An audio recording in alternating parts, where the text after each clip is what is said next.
Hello, my name is Cheng Ming. I'm a graphic designer and an illustrator.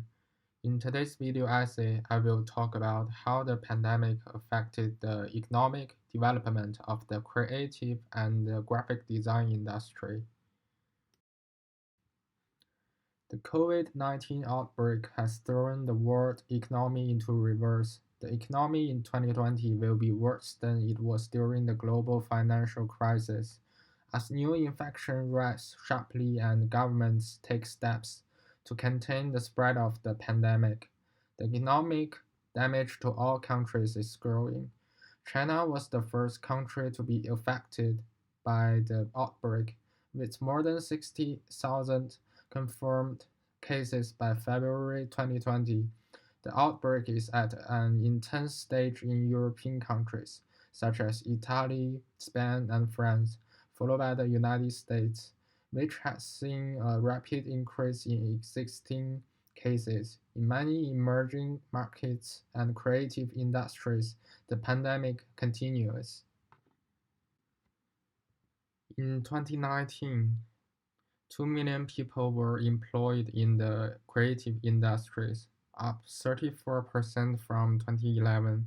This is more than three times the 11% increase in employment for the UK as a whole and reflects the growing economic importance of the sector. According to the Creative Supply Chain 2019 study, the creative industries contribute 52 billion to the London economy and spend an estimated 40 billion in the London supply chain, driving development in numerous other areas. Employment in creative industries is growing at four times the rate of the rest of the economy. In 2017, the creative industries in London employed around 300,000 people, of which the creative supply chain employed 200,000, more than the legal and accounting professions combined. But COVID-19 has had a huge impact on the creative industries, which employ more than 30 million people worldwide. Most of them are young people. It is estimated that the cancellation of public performances alone will cost authors about 30% of global royalties by 2020, while the global film industry will lose 7 billion in revenue. The full economic impact will not be known for some time. There are reasons to believe that the industry will recover in some form and return to growth.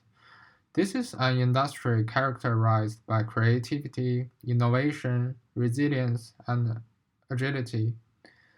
Ultimately, it is driven by the innate human desire for art, design, music, dance, drama, literature, and other cultural activities. But the impact of COVID-19 on the economy, in particular the creative and culture industries, and the public's enjoyment of many familiar creative and cultural forms is clearly considerable.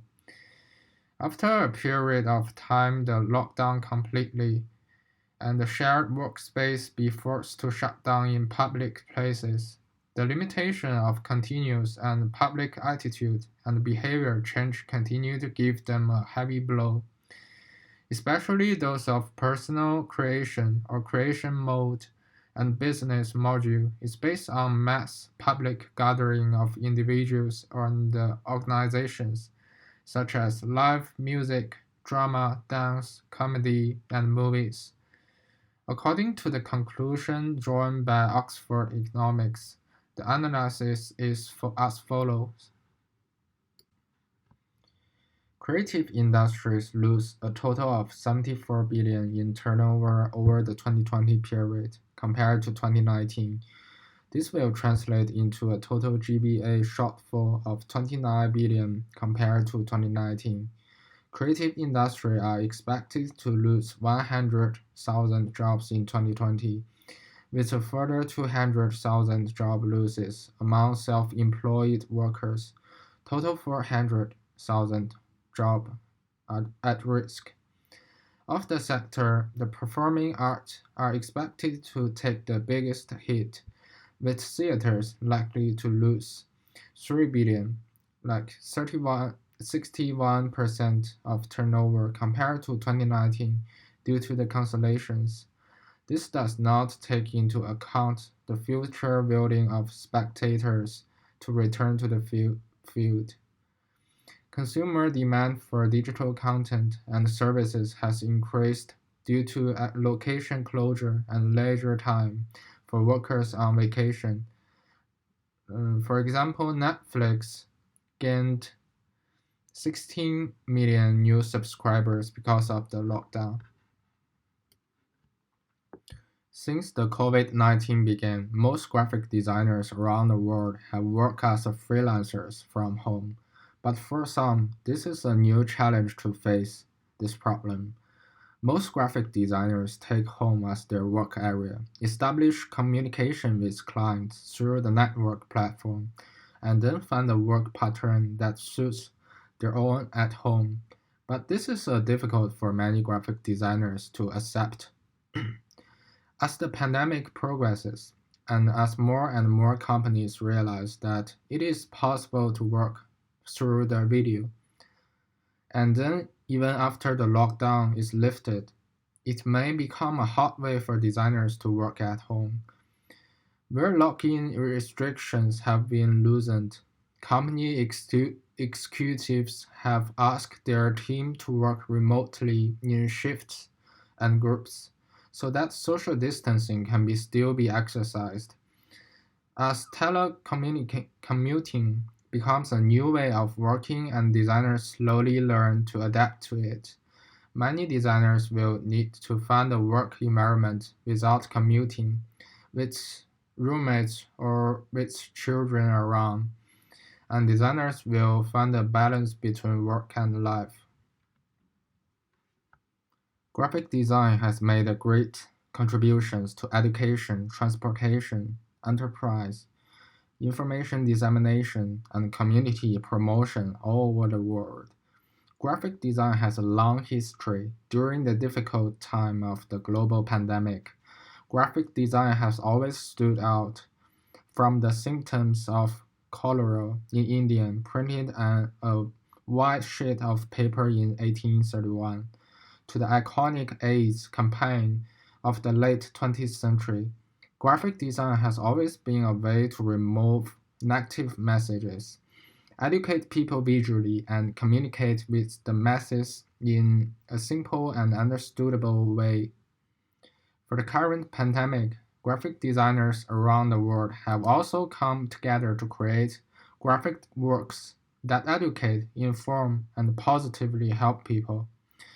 From how to clean hands to social isolation, from spreading COVID-19 symptoms to humorous description of how people deal with living in active isolation, designers are trying to send good messages of help and support. This has certainly boosted the economy of creativity in another way. There's a lot of like frontline people who are working hard just so we stay safe. So I was like, okay, the least I can do is create something and thank them from my side and appreciate their work, and somehow maybe my message will get to them. We work on a computer. Like that is our job, sitting in front of a computer. So we can do that anywhere, like from our home or from a coffee shop or from a bench on the street. We can do it anywhere.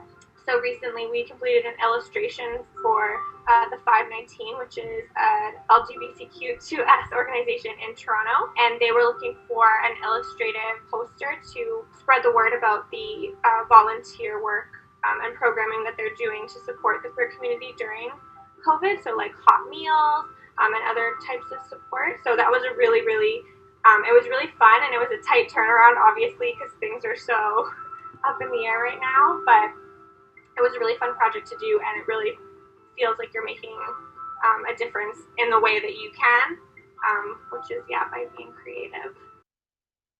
Okay, so I'll speak about my life as an artist. Actually, for art, it's quite okay because I'm used to work alone, so it didn't change a lot of things. But about economics, I guess it's more and more difficult for artists to show their art, to show what they did to people, because people has to stay home to keep safe, and people are not allowed to go outside. Most of exhibitions has been cancelled or postponed, so it's really not convenient to talk about art with new people and to meet people interested in art. So Yeah. artistically speaking, it's quite okay, but economically speaking, it's not that fine. And I guess that people that barely lived before this will have huge issues to continue with this. The other ones, the big ones or medium ones, will keep on working even if it's hard, and it will become harder. I wish that the political governments will be able to do some things to help, because culture is something really important in our society. Yeah. A lot of different consequences, because people like me, I guess it's quite okay because I'm used to stay like in a closed place and work alone. So to me, it's not really inconvenient. It's quite okay. It doesn't change a lot of Yeah. things, but there is people going outside to find inspiration. They need to work out. They need to do a lot of things to keep the mind busy, and for them, it should have been, and it should be still now, really, really Yeah. frustrating. But Yeah. frustration could be a good source of creation too. So Yeah. once Yeah. again, Yeah. artistically, it could be really interesting, or like a mess. It could be both, I guess, but there is no one that is not affected by this. Yeah. In any way, it will affect us in a way. Yeah.